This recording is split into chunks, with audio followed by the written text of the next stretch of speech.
Kahapon, 85 ang litro sa gasolina. Karon, naanay gasoline station na usa ka gatos. Pantay na.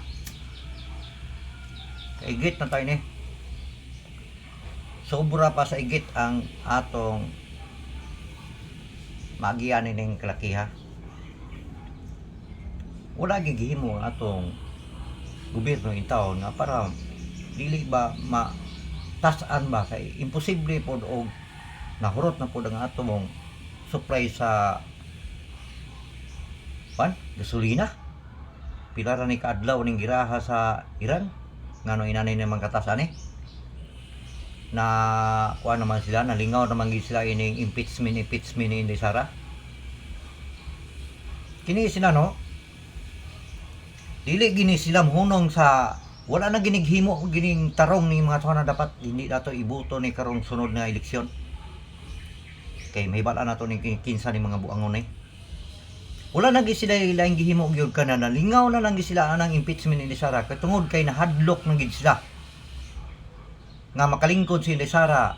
Sigurado gid sa silngon nahadlok na pud sila nga dili na pud sila makakwarta. Kini nga tong nasuday no, mura gihimo din ni siya og parabigasan. Gihimo parabigasan sa atong mga politiko nga dapat unta nga sila nga atong gibuto para gaganda ang atong panginabuhi ining nasura. Wala kundili ang ila lang kauglingon ang ilang sariling pangangailangan. Ang sarili ang ilang giatubang, ang ilang gipangandoy. Wala sila maghuna-huna og unsay kalambuan og unsay kaayuhan sa atong nasod. Mao ni sila karon nga nalingaw gini sila sa impeachment ni Sara. Kaupat naman ni nga pirmamente mangyud nga wala mangyud di mangyud in taon makalusot kay kini lagi ilang gisayt lagi in taon na naluoy jud kay ko kanang 150 million maura ginta na, pero naagi tanan ang report sa kuha nga clear gid si Sara. Na sila sa 150 million i-compare mo sa malita-malitang kwarta. Wala sila mo tan-aw sa malitang kwarta nga ilang gipangguyod na sobra pa sa tulisan. Kay ka naman ulis gani makapupho lang in taon o gamay nga kwarta, gipusil na, gipriso na. Pero kini mga tawhan na lantaran nga guyod-guyod ini mga daghang kay minalita nga kwarta. Pagkabastos. Wala si kabalo ng kwartaha nga gikan na sa mga buhis sa mga katawhan. Kini mga pobre in taon nga ato mga igsoon in taon kabukiran na nagpuyo nga balog pangita og kwarta dili gani ka kasud-an gayud taragsan mga kasud-an namang ginamos. Muhatag lang yung buhis. Kay para hindi sila maamuruso sa ilang mga buhis nila. Karon gi samantarahan lang ini mga tao nga ang pangandoy nga para lang sila nga mudato. Walay kaikog, way kahadlok, way kaulaw, bagga kay naong. Kini mga politikuha nga galustay sa kwarta sa atong kaban sa Pilipinas. Buhay kaikog, gipakaon nila sa ilang pamilya nga ilang gikawat, kinawat, pirma klaseng kawatan. Kini mangawat lang ganing mangga, ipriso, pero kini mga tunghana dili mapriso. Mao gini nga hadlok gid sila kayo kay dili gid sila kagusto nga makalingkod si Sara kay sigurado magini kasuhan sila tanan. Unya wa po nila hunahuna mga bugo kayo kana naman si Basti og si Pulong. Bisan gani silang kung kontrahon gid sila nila ni Senador Marcolita, Senador Bungo, Senador Bato og si Senador Ruben Padilla. Pildihon gini sila kasi may manok nila god. Kanang manok nilang balingbing. Usa naghimo ana, wa man naghimo. Kini mga tao karon di na malukaw ni mga tao karon kabalo na ni sa tanang balita. Gihimo naman gud nila ignorante ni mga tao.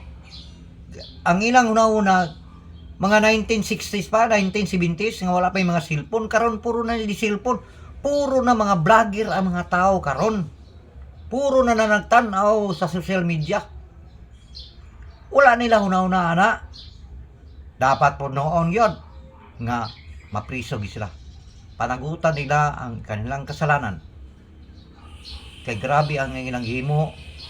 Gikawatan nila ang mga pobre na itong mga igsoon na tuay in taon na halos in taon ni kapalit og bugas para makabayad lag buwis.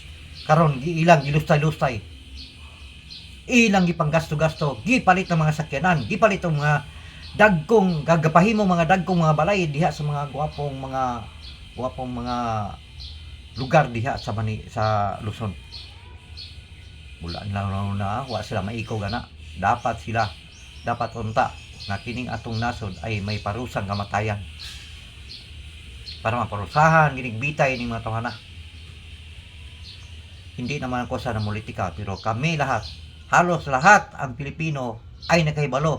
Halos lahat ng Pilipino ay galit na galit. Ginawa tayong mangmang sa mga tao na ito. Mangmang ba ang Pilipino sa pagkangayon na nagtumaas na ang teknolohiya? Hindi na. Never na.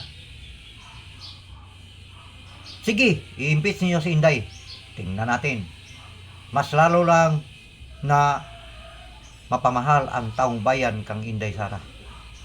At mayroon kaming nakikita sa iyang tatay na may ginagawa talagang maganda sa Pilipinas. Yung build na lang.